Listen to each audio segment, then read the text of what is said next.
If the language is a barrier, you may watch the same video in English. Link is given in the description.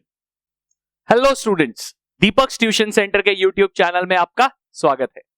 इस video में हम chapter के की concepts, standard symbols, basic terminologies और standard formulas पे discussion करेंगे और साथ ही साथ कुछ रिप्रेजेंटेटिव एग्जांपल्स भी सॉल्व करेंगे। सबसे इंपॉर्टेंट चीज जो वीडियो में मैंने डिस्कस की है वो है वो क्रिटिकल एरियाज जहां पे ज्यादातर स्टूडेंट्स मिस्टेक्स कमिट करते हैं। तो आप उन मिस्टेक्स को गौर करें और ध्यान रखें कि वो मिस्टेक्स आपसे ना हो। पिछला वीडियो यानी कि स्टैटिस्टिक्स का फर्स्ट पार्ट पे हमने मीन के ऊपर डिस्कशन किया था और मीडियन और मोड पे डिस्कशन हमारा बाकी रह गया था। तो अगर आपने वो पिछला वीडियो नहीं देखा है तो डिस्क्रिप्शन में लिंक गिवन है, आप जाके देख सकते हैं। So coming to mean, mean में भी सेम ही सिनेरियो है। हमारा डेटा किस फॉर्मेट पे होगा उसके बेसिस पे हमारा फॉर्मूला डिसाइड होगा। तो अगर मेरा डेटा अनग्रुप डेटा है या फिर ग्रुप भी हो सकता है, तो ग्रुप में दो वैरायटी ऑप्शन है, या तो वो सिंपल ग्रुप डेटा हो सकता है जिसको हम लोग डिस्क्रीट ऑब्जर्वेशंस भी बोलते हैं, या फिर वो क्लास इंटरवल्स हो सकता है। अब अगर वो अनग्रुप डेटा है, रॉ डेटा है, या फिर वो सिंपल ग्रुप डेटा है, तो दोनों को करने का फॉर्मूला सेम है। सबसे पहला स्टेप क्या है, आपको डेटा को अरेंज करना है। सो arrange the data in ascending order. तो सबसे पहले डेटा को असेंडिंग ऑर्डर में अरेंज करना है। वैसे तो कोई भी ऑर्डर में करने से चलता है, बट जनरल रूल यही फॉलो करता है कि असेंडिंग ऑर्डर ही फॉलो करो, नहीं तो तुम्हारा मार्क्स कट जाएगा। और उसके बाद हम लोग को देखना है कि हमारा एन ऑड है या इवन है। अगर मेरा एन ऑड है, एन मतलब नंबर ऑफ टर्म्स, तो एन अगर ऑड है तो मीडियन हो जाएगा n plus one whole divided by 2th observation. और वही अगर मेरा एन इवन है तो मीडियन हो जाएगा n by 2th observation plus n by 2 plus 1th observation whole divided by 2। पर अगर मेरा डेटा इस फॉर्मेट में नहीं है और कंटिन्यूअस या डिसकंटिन्यूअस फॉर्मेट में है, मतलब क्लास इंटरवल के फॉर्मेट में है, तो अगर वो कंटिन्यूअस है तब तो ठीक है, लेकिन अगर डिसकंटिन्यूअस है तो हमारा पहला टारगेट है कि हम लोग को उसको कंटिन्यूअस बनाना चाहिए। तो फर्स्ट टारगेट इज कि हम लोग उसको कंटिन्यूअस बनाएंगे और उसके बाद वही करेंगे जो कंटिन्यूअस के साथ करते हैं। लेकिन कंटिन्यूअस के साथ करते क्या है, कंटिन्यूअस के साथ करने का दो ऑप्शन है। एक तो आप फॉर्मूला यूज कर सकते हो जो कि हमारे सिलेबस में है नहीं, तो हम लोग को उसका टेंशन लेने का जरूरत नहीं है। हमारे सिलेबस में सिर्फ इसका ग्राफिकल रिप्रेजेंटेशन है जो कि ओजाइव है। तो हम लोग को ओजाइव बना के उसमें से मीडियन निकालना होगा। ओजाइव में साथ साथ क्वार्टाइल्स और इंटरक्वार्टाइल्स एटसेट्रा भी इंक्लूडेड है, तो वो सब भी तुमको निकालने दे सकता है। Find the median of the following numbers. Part 1 3 5 0 4 9 7 6 2 8। Part 2 3 3 5 1 2 4 6 0 2 2। Question पढ़ के सबसे पहला चीज तो हम लोग को यही समझ में आया कि हमारा जो डेटा गिवन है वो अनग्रुप फॉर्मेट में। तो हम लोग का फर्स्ट स्टेप क्या है, उसको असेंडिंग ऑर्डर में अरेंज करना। तो हमने इसको असेंडिंग ऑर्डर में अरेंज कर लिया पार्ट 1 में। तो 0 2 3 4 5 6 7 8 9। अब हमारा स्टेप क्या है, काउंट करना एन कितना है। तो 1 2 3 4 5 6 7 8 9। सो 9 है। सो n इज इक्वल्स टू 9 जो कि ऑब्वियसली ऑड है। तो हमारा ऑड के टाइम फॉर्मूला क्या था, median is equals to n plus 1 by 2th observation. तो यहां पे हमने n का वैल्यू पुट कर दिया, that is 9 plus 1 by 2th observation. 9 plus 1 10 होता है और 10 बाई 2 5 होता है, तो 5th ऑब्जर्वेशन। तो अभी क्या होता है, बहुत बार सारा स्टूडेंट ना आलस के चक्कर में ये th ऑब्जर्वेशन लिखता नहीं है, 5 ही आंसर लिख देता है। That is not right. तो 1 2 3 4 5, तो ये 5th ऑब्जर्वेशन है। इस पर्टिकुलर क्वेश्चन में ये लकी है कि 5th ऑब्जर्वेशन 5 है, पर हर बार जरूरी नहीं होगा। तो equals to 5 answer. Second part में भी हम लोग सेम काम करते हैं, हम लोग इसको डेटा को अरेंज करते हैं असेंडिंग ऑर्डर में। तो 0 1 2 2 2 3 3 4 5 6। अब की बार हमने एन काउंट किया, 1 2 3 4 5 6 7 8 9 10। तो मेरा एन आया 10, दैट इज ऑब्वियसली इवन। तो मीडियन का फॉर्मूला चेंज हो जाएगा। अब की बार हम लोग फॉर्मूला लगाएंगे n by 2th observation plus n by 2 plus 1th observation whole divided by 2।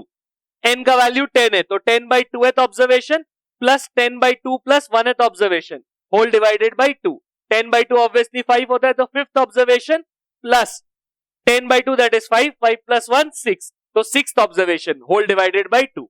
इसमें भी बहुत स्टूडेंट्स ये मिस्टेक करते हैं कि ये TH ऑब्जर्वेशन आलस के चक्कर में लिखना भूल जाते हैं और उसके चक्कर में 5 + 6 11, 11/2 कर देते हैं। That is not the right answer. तुमको पहले देखना है 5th ऑब्जर्वेशन क्या है, तो 1 2 3 4 5 ये मेरा 5th ऑब्जर्वेशन है, और 6th ऑब्जर्वेशन क्या है, ये मेरा 6th ऑब्जर्वेशन है। तो 5th ऑब्जर्वेशन के जगह 2, 6th ऑब्जर्वेशन के जगह 3, 2 + 3/2 दैट इज 5/2 दैट इज 2.5 हमारा आंसर हो गया। Calculate the median of the following distribution.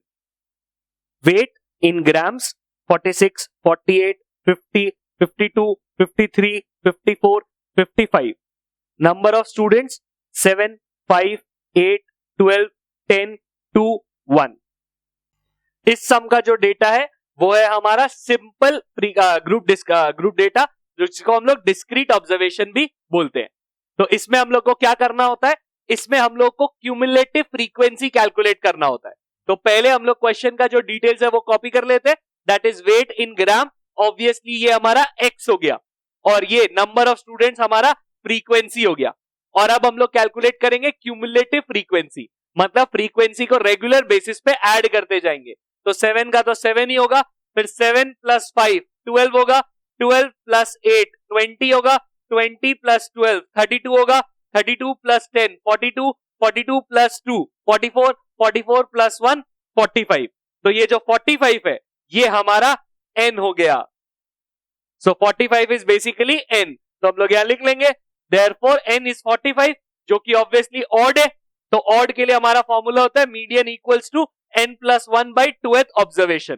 तो n 45 है, 45 + 1/2th observation that is 46/2th observation that is 23rd observation. अब तुमको यहां पे 23rd ऑब्जर्वेशन फाइंड करना है।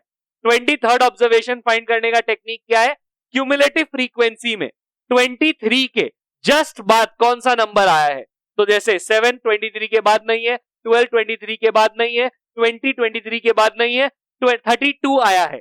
तो 32 वाला क्लास में जो फर्स्ट हमारा ये जो x है ये हमारा आंसर मीडियन हो जाएगा। तो हमेशा x में से चूज करना, फ्रीक्वेंसी में से मत चूज कर लेना, नहीं तो रॉन्ग हो जाएगा। तो हमारा x जो कि 52 है, तो वो हमारा आंसर 52 हो जाएगा। Draw an ogive for the following distribution. Marks obtained 50 to 60, 60 to 70, 70 to 80, 80 to 90, 90 to 100. Number of students 4, 8, 12, 6, 10. Use your ogive to calculate subpart 1 median, subpart 2 lower quartile, subpart 3 upper quartile, subpart 4 number of students who obtained more than 80 marks. ये question में जो हमारा data given है वो class intervals format में है और वो भी स्पेसिफिकली कंटिन्यूअस। सो हम लोग सबसे पहले डेटा कॉपी करेंगे। तो यहाँ पे हमने मार्क्स ऑब्टेन कॉपी कर लिया, class intervals, number of students copy कर लिया, और दैट इज ऑब्वियसली फ्रीक्वेंसी। और अब प्रीवियस सम की तरह हम लोग इसमें क्यूमुलेटिव फ्रीक्वेंसी कैलकुलेट करेंगे। तो दैट इज 4, 4 + 8 12, 12 + 12 24, 24 + 6 30, 30 + 10 40, 40 हमारा n हो गया। लेकिन उस पर थोड़ा लेटर आते हैं, पहले हम लोग को एक ओजाइव बनाना है। तो ओजाइव के लिए ऑब्वियसली ग्राफ बना लेंगे। यहाँ पे हम लोग को एक्स एक्सिस पे 50, 60, 70, 80, 90, 100 चाहिए, और वाई एक्सिस पे हम लोग को 40 तक चाहिए। तो 40 तक मैंने देखा 2 के टेबल में है सब कुछ, तो मैंने 2, 4, 6, 8, 10 ले लिया अपना स्केल। सो लॉजिकली मैंने यहाँ पे एवरी 2 सेंटीमीटर मतलब 10 स्मॉल बॉक्सेस, ठीक है ना, हम लोग को जो ग्राफ पेपर देगा वो होगा हमारा 2 mm डिविजन। तो लॉजिकली 10 सेंटीमीटर 10 बॉक्सेस मतलब 20 millimetre that is 2 centimetre. So along x axis 2 centimetre equals to 10 marks. तो यहाँ पे 10 मार्क्स ले लिया। Along y axis 2 centimetre equals to 2 students, तो यहाँ पे 2 स्टूडेंट्स ले लिया। इन जनरल वो लोग बता देता है हम लोगों को कि हम लोगों को क्या स्केल यूज करना है, लेकिन अगर नहीं बताएगा तो तुम अपने हिसाब से कुछ भी यूज कर सकते हो। एक बार ये हो गया, इसके बाद मेरे को फाइंड आउट करना है कि मेरे को x पे और y पे क्या क्या पॉइंट्स चाहिए। तो x के लिए तो हम लोग को ये सब चाहिए 50, 60, 70, 80, 90, 100। तो मैंने मार्क कर लिया 50, 60, 70, 80, 90, 100। और y के लिए हम लोग क्यूमुलेटिव फ्रीक्वेंसी लेंगे। सो हम लोग क्या करेंगे, हम लोग हर क्लास का अपर लिमिट और क्यूमुलेटिव फ्रीक्वेंसी को प्लॉट करेंगे। तो 60,4, तो 60 पे 4 को प्लॉट कर दिया। नेक्स्ट है हमारा 70,12, तो 70 पे 12 को प्लॉट कर लिया। फिर है हमारा 80,24, तो 80 पे 24 को प्लॉट कर लिया। 90 पे 30, 90 पे 30 को प्लॉट कर लिया। और 100 पे 40, 100 पे 40 को प्लॉट कर लिया। Once you have plotted all the points, लेकिन 50 का तो इस्तेमाल ही नहीं हुआ, तो बेसिकली ये जो फर्स्ट वाला इंटरवल होता है इसके साथ 0 को प्लॉट करते हैं। तो 50,0, तो वो एक्स एक्सिस पे 50 को मार्क कर लिया। इसके बाद मेरे को इन सब पॉइंट से होता हुआ एक लाइन बनाना है। वो लाइन फ्री हैंड से बनाना है, स्केल का इस्तेमाल नहीं करना है। तो मैंने एक फ्री हैंड से एक ऑलमोस्ट एस शेप का लाइन बना लिया। इसी लाइन को हम लोग ओजाइव बोलते हैं। If you have done this properly, तुमको ओजाइव का मार्क्स मिल जाएगा। उसके बाद मेरे को क्वेश्चन में कुछ सर्टेन चीज पूछा है, जैसे मीडियन निकालो, लोअर क्वार्टाइल निकालो, अपर क्वार्टाइल निकालो, एटसेट्रा। तो सब पार्ट 1 मीडियन। मीडियन के लिए हम लोग क्या करते हैं, n/2 कैलकुलेट करते हैं। सो n यहाँ पे 40 है, तो n/2 that is 40/2 that is 20। तो यहाँ पे हम लोग फ्रीक्वेंसी के कॉलम में 20 देखेंगे, 20 से स्ट्रेट चलेंगे और जहां पे ये कर्व को टच कर रहा है ठीक वहीं से हम लोग स्ट्रेट नीचे ले आएंगे। तो वैसा सिनेरियो में देखेंगे ये 75 पे आता है। सो बेसिकली मेरा मीडियन क्या हुआ, 75 मार्क्स। ठीक है ना, तो यही मेरा मीडियन है कि 20 पे जो n है उस पे क्या मैच कर रहा है, एक्स एक्सिस पे। सेम लोअर क्वार्टाइल के लिए हम लोग n/4 करेंगे। तो n/4 that is 40/4 that is 10। तो इस ग्राफ में हम लोग यहाँ पे 10 लोकेट करेंगे वाई एक्सिस पे, उसको हॉरिजॉन्टली ले जाएंगे। जैसे ये ओजाइव तक पहुंचेगा वहां से टर्न मार लेंगे और इसको नीचे लाएंगे। तो यहाँ पे ये 67.5 तक आ रहा है। तो हमारा लोअर क्वार्टाइल हो गया 67.5 मार्क्स। अपर क्वार्टाइल के लिए हम लोग करेंगे 3n/4, तो 3 इंटू 40/4 दैट इज 30। तो 30 पे हम लोग का ऑब्वियसली बना हुआ ही है, 30 पे हमारा 90 आ रहा है। तो हमारा अपर क्वार्टाइल हो गया 90 मार्क्स। और number of students who obtain more than 80 marks, तो 80 मार्क्स से ऊपर कितने स्टूडेंट्स है, 24। इसका मतलब हम लोग को बोल रहा है कि 80 मार्क्स तक 24 बच्चे हैं, तो उससे ज्यादा कितने हैं, यही तो क्वेश्चन है ना। तो बेसिकली 80 तक 24 बच्चे हैं, तो बचे हुए बच्चे ज्यादा हुए। टोटल कितने बच्चे हैं, 40, और उसमें से 80 के नीचे कितने हैं, 24। तो 40 माइनस 24 कर देंगे तो 16 स्टूडेंट्स बेसिकली 80 के अबव स्कोरिंग है और उसके 24 स्टूडेंट्स बिलो स्कोरिंग है। तो वो ध्यान देना पड़ेगा कि वो अबव पूछ रहा है कि बिलो। ओजाइव एक ऐसा पोर्शन है जहां पे आप बहुत सारा मार्क्स लूज कर सकते हो। मोस्टली 6 नंबर का क्वेश्चन देता है और उसमें फिर पता चला 1-2 ही मिला तुमको। तो यहाँ पे बहुत ध्यान रखना पड़ता है।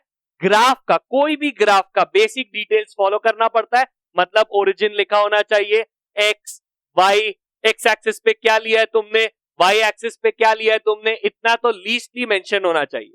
उसके एडिशनल में तुमको स्केल क्या है वो मेंशन करना ही होगा ग्राफ पे। अगर वो नहीं करोगे तो बहुत गड़बड़ हो जाएगा। एक और चीज यहाँ पे ध्यान रखने लायक बात है कि हम लोग हमेशा upper limit comma cumulative frequency plot करते हैं, x comma y. Lower limit के साथ मत प्लॉट कर देना, 50,4, 60,12। अगर वो प्लॉट करोगे तो 0 मिलेगा, तो पूरा ओजाइव रॉन्ग हो जाएगा। फिर हम लोग को जो ये क्वेश्चन पूछता है तो इसमें हम लोग जो वो लाइंस बनाते हैं ताकि हम लोग ट्रेस कर पाए कि वैल्यू क्या है, तो उनमें एरोज बनाना चाहिए। Even though it is not a big compulsion, पर एरोज बनाना चाहिए ताकि टीचर को पता चले कि हाँ इसने 20 से स्टार्ट करके फिर यहाँ पे 75 पे एंड किया, इसीलिए यहाँ पे मीडियन पे 75 लिखा हुआ है, ताकि टीचर को कोई गड़बड़ नहीं हो। और ऑब्वियसली फॉर्मूलाज तो राइट यूज करना पड़ेगा, उसके बिना कुछ नहीं होगा। तो ओजाइव में ये कुछ चीजें बहुत एकदम ध्यान रखना पड़ता है। और सबसे इंपॉर्टेंट चीज जो है ओजाइव में ध्यान रखने का वो ये है कि तुम ओजाइव को हमेशा फ्री हैंड ही बनाओगे। तुम कभी भी ओजाइव में स्केल का इस्तेमाल नहीं करोगे, ओजाइव को फ्री हैंड ही बनाया जाता है। तो अगर तुम फ्री हैंडेडली इसको नहीं बनाओगे तो वहां पे नंबर कट जाएगा और ओजाइव पूरा रॉन्ग हो जाएगा। मोड बहुत ही आसान है, बिल्कुल भी डिफिकल्ट नहीं है, एकदम सेम सिनेरियो है। डेटा अनग्रुप्ड हो सकता है, ग्रुप्ड हो सकता है, ग्रुप्ड में हमारा सिंपल ग्रुप डेटा हो सकता है या फिर क्लास इंटरवल्स हो सकते हैं। तो अगर मेरा डेटा अनग्रुप्ड है, सपोज ऐसा 3 2 0 1 2 3 5 3, तो मेरा मोड मतलब होता है वो जो सबसे ज्यादा बार अपीयर किया है, जो सबसे ज्यादा बार आया है तो अगर तुम ऑब्जर्व करोगे डेटा को तो तुम नोटिस करोगे 3 सबसे ज्यादा बार आया है, तो आंसर मोड हो गया 3। बस डन। अगर मेरा डेटा सिंपल ग्रुप्ड होता है तो वो कुछ इस फॉर्मेट में होगा, x और f गिवन होगा 10, 11, 12, 13, 14, 15, फ्रीक्वेंसी 1, 4, 7, 5, 9, 3। तो सबसे पहले देखो फ्रीक्वेंसी कौन सा सबसे ज्यादा है, तो फ्रीक्वेंसी 9 सबसे ज्यादा है। 9 से रिलेटेड x कौन सा है, 14, तो 14 इज आवर मोड। तो एकदम ही इजीली निकल जाता है अगर ऐसा दो में से कुछ दिया तो। लेकिन अगर मेरा डेटा क्लास इंटरवल्स होता है तो उसमें दो ऑप्शन होता है, कंटीन्यूअस या डिसकंटीन्यूअस। रूल वही है जैसा मीडियन में था, डिसकंटीन्यूअस होगा तो कंटीन्यूअस बनाओ और फिर वही करो जो कंटीन्यूअस के साथ करते हैं। लेकिन कंटीन्यूअस के साथ क्या करते हैं, कंटीन्यूअस होगा तो हम लोग क्या करेंगे, हम लोग हिस्टोग्राम बनाएंगे। वैसे फॉर्मूला भी एग्जिस्ट करता है बट वो हमारे सिलेबस में नहीं है, तो हम लोग हिस्टोग्राम बनाएंगे और हिस्टोग्राम से हम लोग मोड का कैलकुलेशन करेंगे। Class 0 to 5, 5 to 10, 10 to 15, 15 to 20, 20 to 25 and 25 to 30. Frequency 2, 7, 18, 10, 8, 5. Subpart 1, state the model class. Subpart 2, use histogram to calculate mode. इस क्वेश्चन का डेटा कंटीन्यूअस क्लास इंटरवल्स है।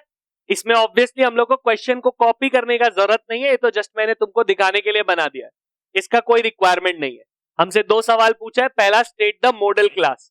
मॉडल क्लास वही क्लास होगा जिसका सबसे ज्यादा फ्रीक्वेंसी होगा, तो सबसे ज्यादा फ्रीक्वेंसी 18, तो 10 to 15 हमारा मॉडल क्लास हो गया। अब हम लोग को इस डेटा का हिस्टोग्राम बनाना है, तो हमने एक हिस्टोग्राम बना लिया। 0 to 5 पे 2, 5 to 10 पे 7, 10 to 15 पे 18, 15 to 20 पे 10, 20 to 25 पे 8 और 25 to 30 पे हमारा 5। ऑब्वियसली मोड मॉडल क्लास के बीच में ही होना चाहिए, तो इसी क्लास इंटरवल के कहीं होना चाहिए। तो इसको कैसे निकालते हैं, इसका इस टॉप को इसके नेक्स्ट क्लास इंटरवल के टॉप से कनेक्ट करते हैं, इसका इस टॉप को इसके प्रीवियस क्लास इंटरवल के टॉप से कनेक्ट करते हैं। ये दोनों जहां इंटरसेक्ट करता है उसको ड्रॉप डाउन करके एक्स एक्सिस पे लाते हैं, तो एक्स एक्सिस पे जो वैल्यू आया, सपोज 13 आया यहाँ पे, तो हमारा 13 आंसर हो गया मोड। तो ये वैल्यू आराम से तुम स्केल से कैलकुलेट कर सकते हो, ग्राफ पेपर है, आराम से कैलकुलेट हो जाता है। अगर आपको ये वीडियो पसंद आया है तो प्लीज लाइक बटन पे जरूर प्रेस करें और इस वीडियो को अपने दोस्तों के साथ शेयर करें ताकि ये ज्यादा से ज्यादा लोगों तक पहुंच पाए। अगर आपको अभी भी कोई डिफिकल्टी है इस चैप्टर में तो आप नीचे कमेंट में मुझे बता सकते हैं और मैं उसे सॉल्व करने की पूरी कोशिश करूंगा। और अगर आप मुझे सपोर्ट करना चाहते हैं तो प्लीज इस आइकॉन पे क्लिक करके इस चैनल को सब्सक्राइब करें